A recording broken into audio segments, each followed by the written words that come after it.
प्यार से कहना धान काज। सत्संग में पिछले कुछ घंटों से सभी भाव जो वक्ता बोले वो चाहे साधन कुछ भी रहा हो,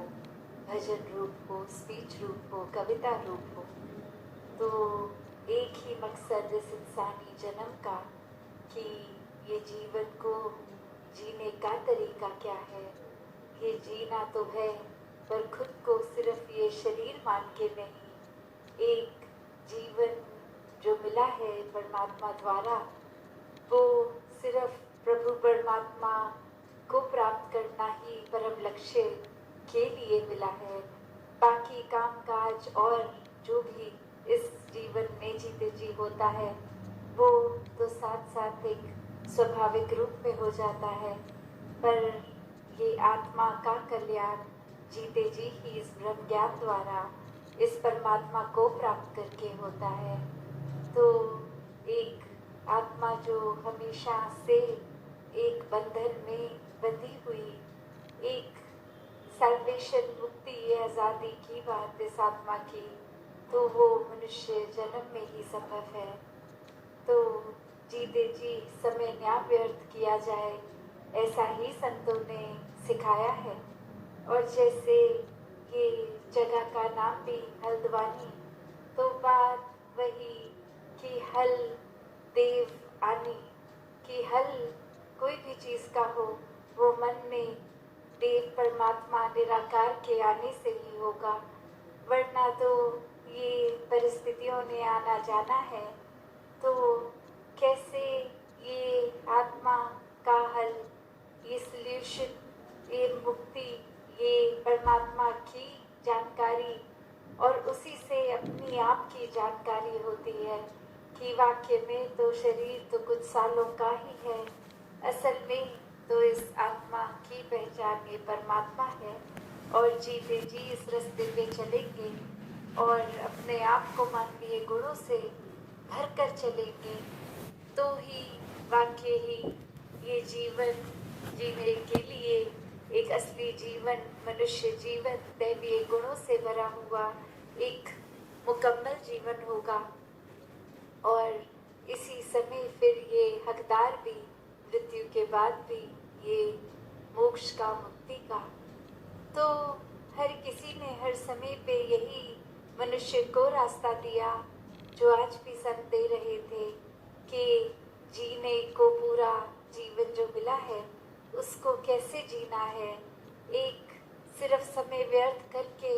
या फिर एक किसी की नकल करते करते जैसा वो कर रहे हैं, जैसा एक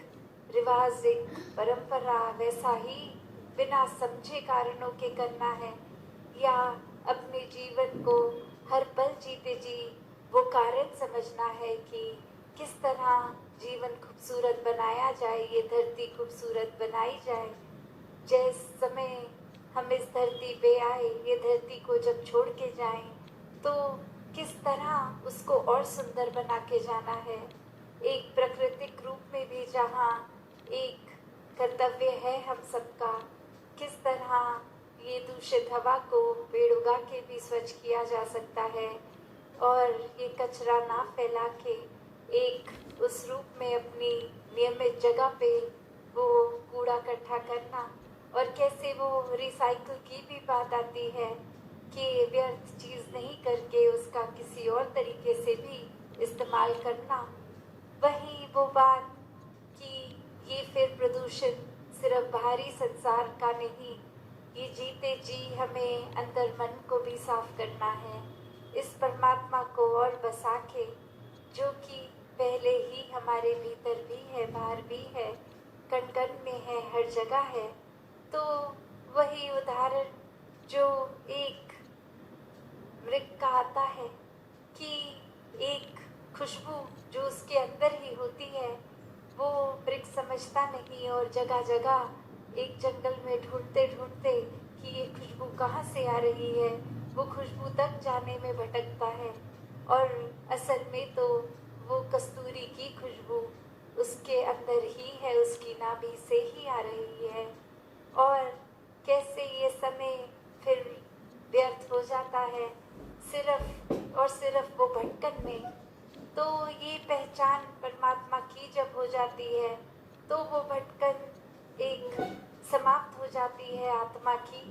अब उस तरह देखें तो फिर जिस तरह उस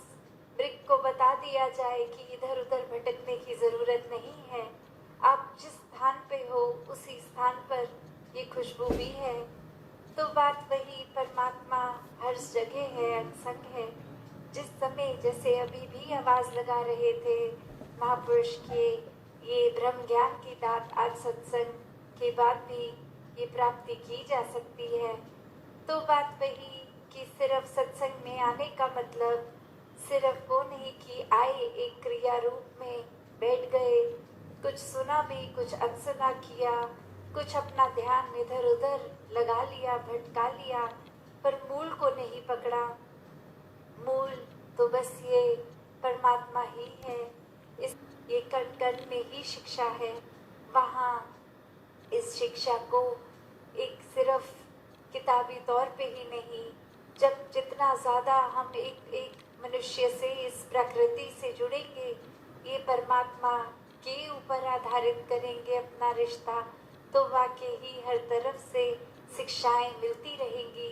जो जीवन में लागू करके जीवन को एक सुधारा जा सकता है। ने लोहे की हमेशा से देखी कि लोहा अगर इतना मजबूत है, इतना स्ट्रॉन्ग है, तो सिर्फ और सिर्फ उसके खराब होने का कारण उसकी अपनी जंग है। वो जो जंग लग जाती है वो अंदर से खोखला करते हुए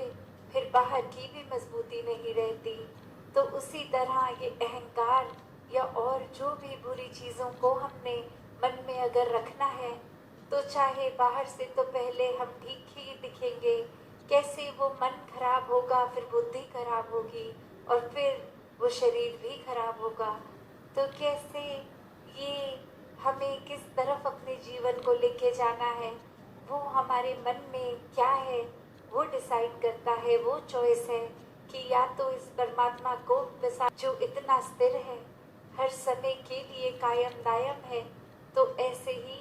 हम इस स्थिरता को अपनाएं, सहजता को अपनाएं, या फिर संसारिक चंचलता जो पल पल बदलने वाला मटीरियलिज्म, इसको अपना के खुद अपना नष्ट कर लें। तो बात वही फिर कि संसार का त्याग करने की यहाँ बात नहीं हो रही, वस्तुओं को, घरों को, एक समाज को त्यागने की बात नहीं हो रही। बात ये है कि समाज में रहते रहते भक्ति करनी है, हर चीज़ का उपयुक्त एक इस्तेमाल भी करना है, पर उससे अपने मन को इतना पकड़ के नहीं रखना कि फिर उस चीज़, उस वस्तु का होना ना होना हमारे मस्तिष्क को इतना खराब कर दे कि फिर बुरे ख्यालों से ही, ये नेगेटिविटी से ही मन भरा रहे, सोच भरी रहे। तो ये सुख साधन, ये हार्ड वर्क करके, मेहनत करके,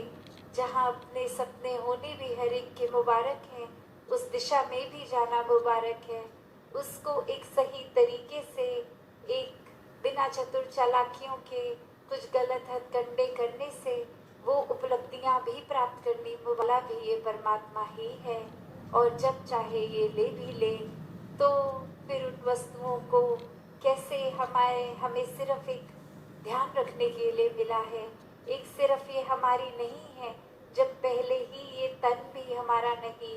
मन भी, और ये संसारिक रूप, माया, धन कुछ भी हमारा नहीं, इस मधुरता से भरा जाए, अपने आप को एक बहुत ही संत मति के अनुसार जिया जाए, ताकि ये जीवन वाकई ही एक पूर्ण जीवन हो। और समय ना लेके